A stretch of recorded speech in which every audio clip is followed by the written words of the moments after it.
With the recent release of Season 5, it is likely that you share a common question among the community: how can you level up quickly in Fortnite?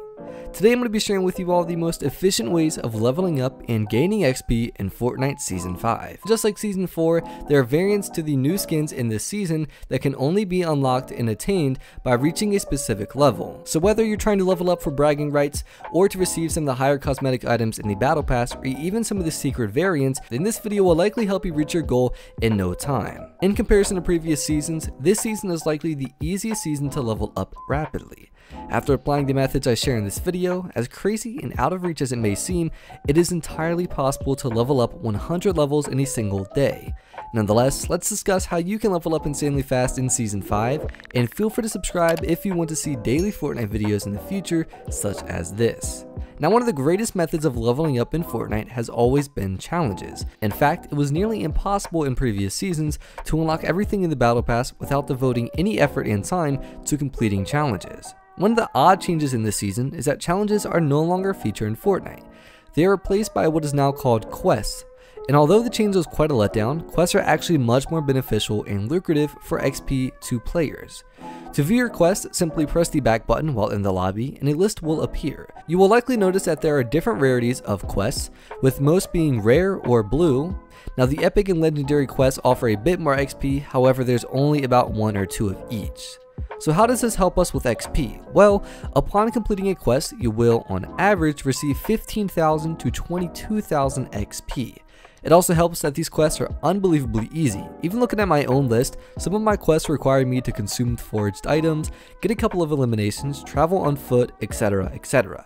It goes without saying that these are all very attainable, and even with an ounce of effort, I certainly could complete all of my current quests in one game alone. And my current record right now is 7 quests completed in one game, which translates to a little over 100,000 XP. So to give you guys an idea of how much XP you can be receiving, well, there you have it, at least 100,000 per game if you actually devote a lot of time and effort.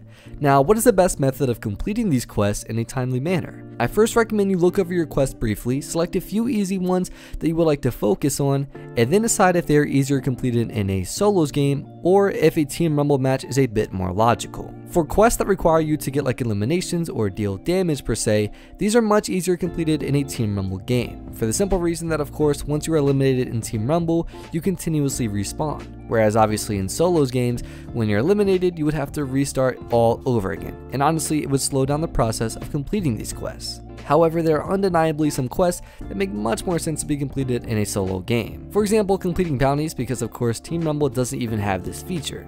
Now, once you've actually selected a quest or two that you like to complete, go ahead, load into the game you've decided on, and just devote all your time and effort on completing that quest. Now, once you've completed all of the quests that you were trying to focus on for the game, you can either play the match out if you would like and try to get a victory royale, or you can also make the decision of leaving. Either way, your progress will be saved, and you can then move on to other quests. And at this point, you then just rinse and repeat and continue this process over and over again. Now, once you've completed some of these quests and have already started raking in boatloads of XP, you will notice that more quests will now start to filter in. The main reason quests are so beneficial for leveling up is because of the fact that there is what seems to be an unlimited amount of them. Now, I'm sure they come to a halt at some point, but most players, myself included, likely will never reach that milestone. Challenges were very limited in previous seasons, with I believe 7 every single week, whereas quests, again, there seems to be an unlimited amount. There's well over 100 that can be completed as of right now. And that is why it goes without saying that quests are by far the easiest and most efficient way of leveling up and gaining XP in Fortnite Season 5. Now, don't get me wrong, it is common to see that quests become a bit tedious and repetitive, and sometimes even boring. So don't feel bad if you want to play a regular battle royale game and not focus on the quest. This honestly isn't really a bad alternative. Now, to maximize the amount of XP and level up quickly in a regular game without focusing on challenges, there's a few factors that really play a huge part of getting a lot of XP, and that's going to be your placement, survival time, and lastly, your eliminations. These 3 factors are going to be incredibly important in regards to getting the most amount of XP when you're just playing a regular battle royale game mode and trying to get a win. So obviously we have again placement. The higher you place in the game, obviously the more XP you will be rewarded with. If you place like 99th, you'd imagine you probably got like no XP from that. Whereas if you place top 10, top 5, or even win the game, you will receive a significant amount of XP in return.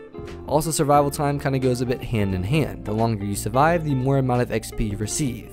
In fact, every single minute that passes by in the game, a certain amount of XP is rewarded to you. And then of course, eliminations are going to play a huge factor as well. Of course, if you get 1 elimination or 2 eliminations, you likely haven't received a lot of XP for that game. Whereas if you were to get anywhere from like 8 to upwards to like 20 eliminations in a game, the amount of XP you're going to be receiving is unbelievable. Now don't get me wrong, although this is a great alternative, it certainly does not hold a candle even near the quest method. Just by placing pretty highly and doing pretty well in your regular game, you'd probably receive around 20 to 30,000 XP at most. I would say 25,000 is average. Whereas of course, if you were to complete 3 quests in one game, which is not difficult at all and very attainable, you'd receive at least 45,000 XP in that match alone. And of course, I shared with you guys my statistic earlier of where I received over 100,000 XP in one match alone by completing 7 quests. And although 7 quests in a game might sound difficult, I promise you they are not. Quests are extremely easy, and I would imagine most people can complete at least 3 per game. So quests are by far at the top of the hierarchy for gaining XP and leveling up quickly. So if you're just specifically focusing on leveling up, make sure you look over your quests and have this be your main focus. At some point they will become repetitive and tedious and boring, and then this is where you can move to the alternative I just discussed, where you can just play the game normally, but you do want to be focusing on eliminations, survival time, and placement, which most of the time all 3 of these factors are why we play Fortnite, so these kind of come subconsciously. And there are other things that you can actually do to get XP in the game besides what I've just discussed. Actions such as opening chests, ammo boxes, collecting forage items, eating fish, literally pretty much all of the main actions you do throughout the game do actually reward you with XP. In fact, in the previous seasons, the highest ranked Fortnite player ever, Talocan, specifically devoted all of his time to opening chest ammo boxes and produce boxes non-stop in the game over and over again, and this allowed him to reach level 500 in just a couple of months. Now most of us do not have the discipline or mind power to sit there and devote hours and hours every day to those 3 actions. Again, opening chest ammo boxes and produce boxes. However, keep that in the back of your mind. There's definitely times where I'll just be playing a regular battle royale game and I'll see some chests or ammo boxes in the distance, and I'll remember these actually give you a decent amount of XP, and I'll go over there and open them even if I don't necessarily need the loot. These are just like things you can do on the side that will in turn add up to a lot of XP by the end of the season. Now, as I mentioned, once you guys apply everything I've talked about in this video, as crazy as it seems, it is certainly not out of reach to level up 100 times in a single day. It is definitely mathematically possible. However, even if you're not trying to get 100 levels in a single day, by applying these methods and definitely putting some effort and time into them, it's very likely that you'll be able to reach level 100 in about a week and a half on average for just the typical casual Fortnite player. Now, if you guys enjoyed today's video or found it helpful, a like would be beyond appreciated down below. And of course, on the contrary, if you genuinely disliked today's video, then feel free to leave a dislike as well. And if you're new around here and would like to see more Fortnite content like this in the future, feel free to subscribe as well as turning on those post notifications. Nonetheless, my name is IndyGamerTag. Thank you all for watching today's video, and I'll see you tomorrow. Adios.